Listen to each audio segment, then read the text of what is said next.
Welcome to my channel road to history. आज के इस वीडियो में फर्स्ट वर्ल्ड वार का जो मैं सीरीज चला रहा हूँ एक एक पॉइंट को लेकर, उसी में एक अगला पॉइंट है उसको मैं डिस्कस करूँगा।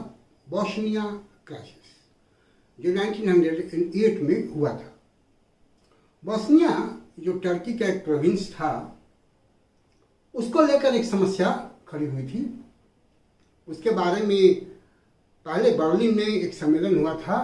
उस सम्मेलन में एक कंफ्यूजिंग डिसीजन लिया गया था।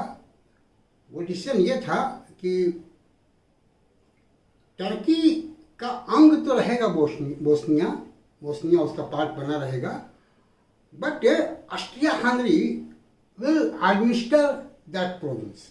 उसकी जो प्रशासनिक व्यवस्था होगी वो ऑस्ट्रिया हंगरी के चार्ज में होगी। तो ये एक कंफ्यूजिंग डिसीजन हुआ था। लेकिन 1908 में एक बदलाव आया टर्की में। वहाँ एक अलग गवर्नमेंट बनी जो मिलिट्री ऑफिशियल्स की गवर्नमेंट थी, जिनको यंग टर्क्स कहा जाता था।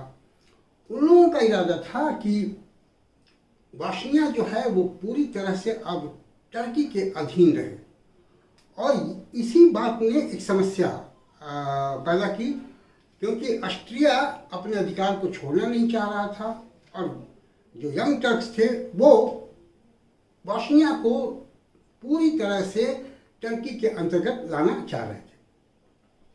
नतीजा यह हुआ कि ऑस्ट्रिया ने पहल की और बॉस्निया को पूरी तरह से एनेक्स कर लिया। जब बॉस्निया को एनेक्स कर लिया तो एक टेंशन का माहौल, एक टसल का माहौल सर्बिया और ऑस्ट्रिया के बीच में हो गया। इसलिए कि सर्बियंस चाहते थे कि बॉस्निया जो है उसमें मोरलेस 3 मिलियन सर्ब्स थे, तो वो अपना अधिकार उस पर समझते थे। वो नहीं चाहते थे कि ऑस्ट्रिया का इस पर अधिकार हो। इसलिए सर्बिया जो है वो अपने जो उनके मित्र थे उनसे एक मदद की गुहार की, और रसिया जो है वो सर्बिया के मदद के लिए एक कॉन्फ्रेंस कॉल किया। उस कॉन्फ्रेंस में फ्रांस और ब्रिटेन को भी बुलाया गया। अनफॉर्चुनेटली फ्रेंच जो है उनको ये पता था कि अगर ऑस्ट्रिया से किसी भी तरह का एक बैटल या युद्ध किया गया तो जर्मनी ऑस्ट्रिया की सपोर्ट में आएगा, और फ्रांस अभी जर्मनी से युद्ध करना नहीं चाहता था या करने की स्थिति में नहीं था। दूसरी तरफ ब्रिटेन भी इस मसले में अभी पड़ना नहीं चाहता था। वो जर्मनी से किसी भी तरह का टकराव नहीं चाहता था।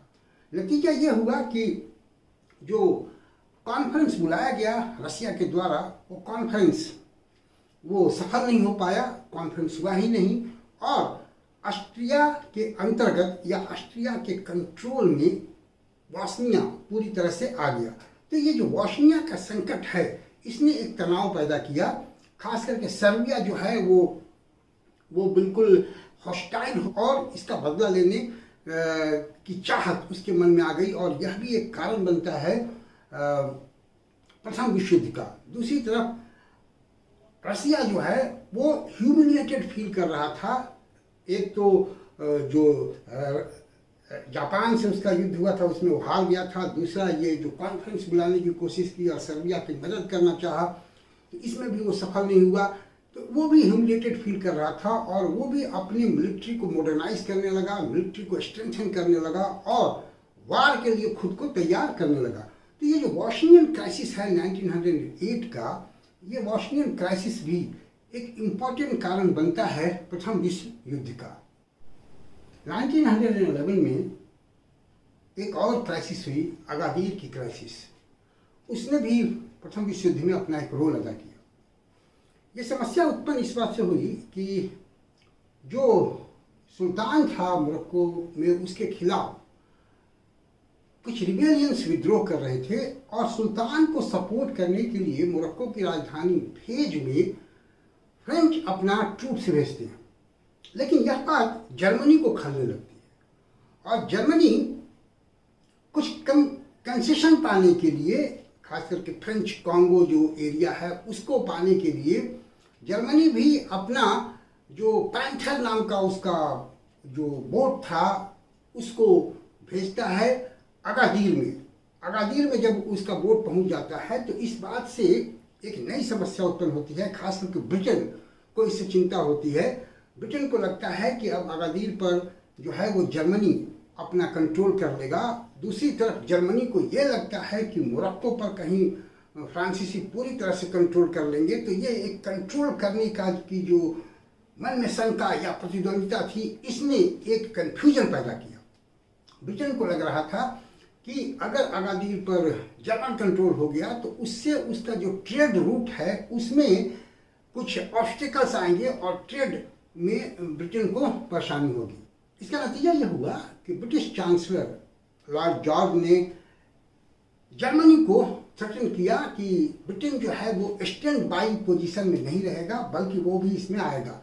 और इस थ्रेटनिंग की वजह से जर्मनी अपने पैंथर बोट को वहाँ से रिमूव कर दिया। उसके बदले में उसको फ्रेंच कॉन्गो से 2 स्ट्राइप्स, दो क्षेत्र उसको दे दिए गए।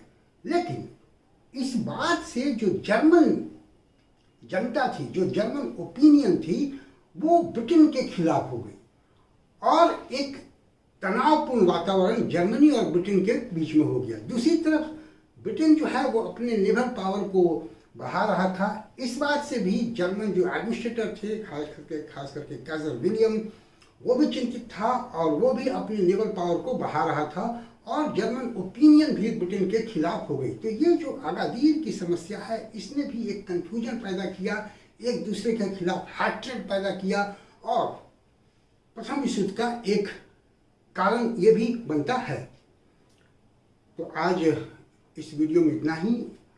उम्मीद है आपको अच्छा लगेगा। प्रथम विश्व युद्ध को समझने में आपको सुविधा होगी।